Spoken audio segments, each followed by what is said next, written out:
प्यारे श्रोताओं, अगले वीडियो में कुछ लोगों ने हमसे पूछा था कि वैकुंठ लोक कहाँ है और कितनी दूरी है, तो आज हम इसके विषय में बात करेंगे। आज तो विज्ञान ने इतनी उन्नति कर ली है, तो क्या कोई ऐसा टेक्नोलॉजी विकसित की जा सकती है जिससे इन लोगों तक पहुंचा जा सकता हो। तो आज हम इसके बारे में बात करेंगे। आइए जानते हैं विस्तार से आज से की टेक्नोलॉजी से वैकुंठ तक पहुंचने में कितना समय लगेगा। कहते हैं कि ब्रह्मांड की उत्पत्ति ब्रह्मा जी के जन्म के साथ शुरू होती है और जब उनकी आयु समाप्त होती है तब यह ब्रह्मांड भी समाप्त हो जाता है। जहाँ ब्रह्मा जी रहते हैं उसे सत्यलोक कहा जाता है। जहाँ भगवान विष्णु और माता लक्ष्मी जी का निवास है उसे वैकुंठ कहते हैं। जहाँ पहुँचना मोक्ष कहलाता है। जहाँ देवराज इंद्र के साथ सभी देवता निवास करते हैं उसे स्वर्गलोक कहा जाता है। जहाँ इंसान मृत्यु के बाद ही जा सकता है। सभी लोग इसी अंतरिक्ष में मौजूद हैं लेकिन हमें दिखाई नहीं देते, या ये कह सकते हैं कि सभी लोग पृथ्वी से इतनी दूरी पर हैं कि वहाँ तक पहुँचना इंसान के लिए संभव ही नहीं है। ये सभी लोग अलग अलग आयामों पर भी आधारित हैं। पृथ्वी से इन सभी लोगों की दूरी का जो अंदाज़ा लगाया गया है, उनके मुताबिक अगर आज की टेक्नोलॉजी से हम वैकुंठ तक की यात्रा करेंगे तो करीब 12 लाख से 14 लाख सालों का समय लग जाएगा।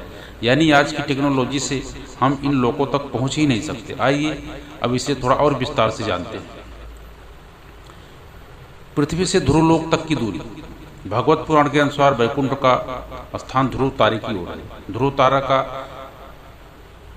पोल स्टार भी कहा जाता है क्योंकि पृथ्वी के हर स्थान से यह तारा उत्तर दिशा में ही नजर आता है। तो जाहिर है कि वैकुंठ लोक भी उत्तर दिशा में ही है। पृथ्वी की ध्रुव तारे से दूरी है करीब 434 प्रकाश वर्ष, यानी 4 पदम किलोमीटर से भी ज्यादा। मतलब 4 के आगे 15 जीरो लगाएंगे तब आप जाके उतना होएगा। ज्यादा भगवान विष्णु ने हमें अपने परम भक्त ध्रुव के नाम से ध्रुवलोक का नामकरण किया है। ध्रुवलोक से महत तक की दूरी, ध्रुवलोक से करीब 1 करोड़ योजन की दूरी पर महरलोक है, जो स्वर्गलोक का ही एक भाग है। कहा जाता है कि इस लोक का वातावरण बेहद खुशनुमा और खूबसूरत है। पुराणों के अनुसार जो लोग जीवन भर सामान्य इंसान की तरह रहते हैं और जानबूझकर किसी के साथ बुरा बर्ताव नहीं करते हैं, वे मृत्यु के बाद इसी लोक में जाते हैं जहाँ भी सभी आत्माएं बहुत सुख सुविधा से रहती हैं। और महरलोक से जनलोक तक की दूरी 2 करोड़ योजन की दूरी पर है। जनलोक जहां ऐसे लोगों की आत्माएं जाती हैं जो बिना किसी स्वार्थ के दूसरों की मदद करते रहते हैं। यह स्थान बहुत सुंदर, सुखमय और तेजस्वी होता है, जहां जाने वाली आत्माओं को देवताओं के दर्शन भी होते रहते हैं। और दोस्तों, जनलोक से तपलोक तक की दूरी से 8 करोड़ योजन की दूरी पर है। तपोलोक, जिसे स्वर्गलोक का सबसे ऊंचा और श्रेष्ठ स्थान माना गया है, यही वह स्थान है जहां सभी देवता निवास करते हैं। यहां जाने वाली आत्माएं देवताओं के केवल दर्शन ही नहीं बल्कि उनसे बात भी कर सकती हैं, लेकिन यहां जाने के लिए बेहद कठिन परिश्रम से गुजरना पड़ता है। जो लोग पूरे जीवन भर अपने स्वार्थ का पूरी तरह त्याग करके केवल दूसरों के बारे में ही सोचते हैं और दूसरों की ही मदद करते हैं, सदा साफ और पवित्र मन के होते हैं, साथ ही हमेशा भगवान की सच्ची भक्ति में भी लगे रहते हैं, उन्हीं लोगों की आत्माएं इन लोगों में जा सकती है। तपोलोक से सत्यलोक तक की दूरी। इसके बाद तपोलोक से 12 करोड़ योजन दूर है सत्यलोक, जहाँ परमपिता ब्रह्मा जी और माता सरस्वती रहते हैं। कहते हैं यहाँ आत्माएं नहीं जाती, अगर जाती भी हैं तो केवल उन्हीं लोगों की आत्माएं जा सकती हैं जो कई जन्मों से पुण्य कर्म करते चले आ रहे हैं, जो स्वर्गलोक पहुंचकर भी अपने सत्कर्मों और भगवान की भक्ति और पवित्र मन को नहीं छोड़ते। केवल उन्हीं ही को यहाँ जाने का सौभाग्य मिलता है। सतलोक से वैकुंठ तक की दूरी। सतलोक से 2 करोड़ 62 लाख योजन की दूरी पर है वैकुंठ लोक, जहाँ निवास करते हैं भगवान विष्णु और माता लक्ष्मी। वैकुंठ तक जाने को ही मोक्ष कहा जाता है। यहाँ जैसी सुख सुविधा और कहीं नहीं, इसीलिए लगभग हर इंसान का अंतिम लक्ष्य मोक्ष ही होता है। मोक्ष की प्राप्ति हो जाने के बाद आत्मा मुक्त हो जाती है। यही अंतिम सत्य भी है, क्योंकि यहाँ जाने के बाद जन्म मरण का हर तरह के बंधन से मुक्ति मिल जाती है और रह जाता है केवल सुख ही सुख। इसलिए वैकुंठ को ब्रह्मांड का अंत भी कहा जाता है। हालांकि पुराणों के अनुसार वैकुंठ से भी ऊपर है गोलोक।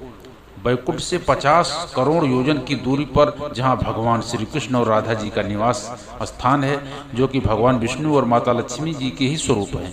इस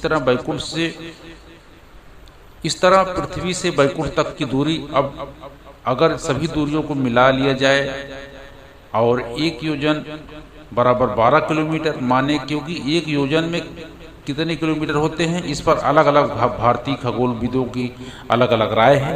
तो पृथ्वी से वैकुंठ तक की दूरी हुई लगभग 4 पदम 10 नील 40 खरब किलोमीटर से भी बहुत ज्यादा।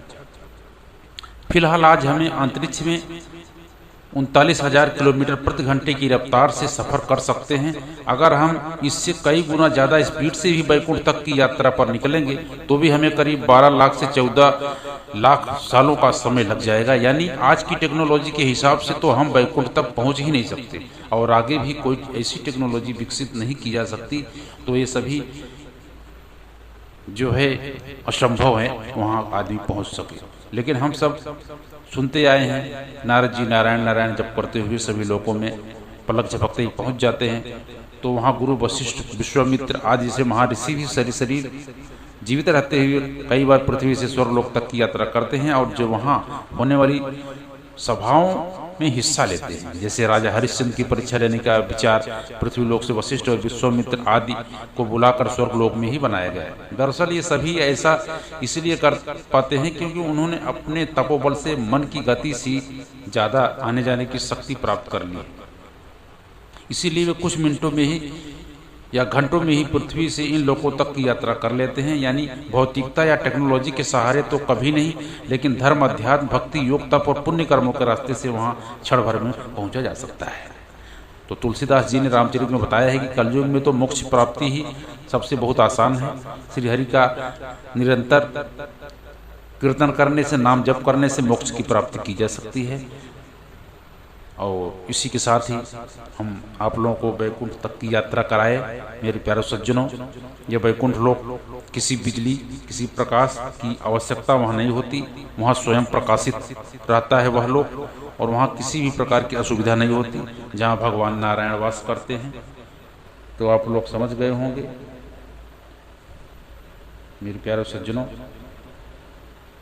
आज का मोटिवेशन यहीं पे हम रखते हैं और आप लोग जो नए हैं हमारे चैनल को सब्सक्राइब करके बेल आइकन प्रेस कर दें ताकि हमारा अगला अपडेट आपको हमेशा मिलता रहे।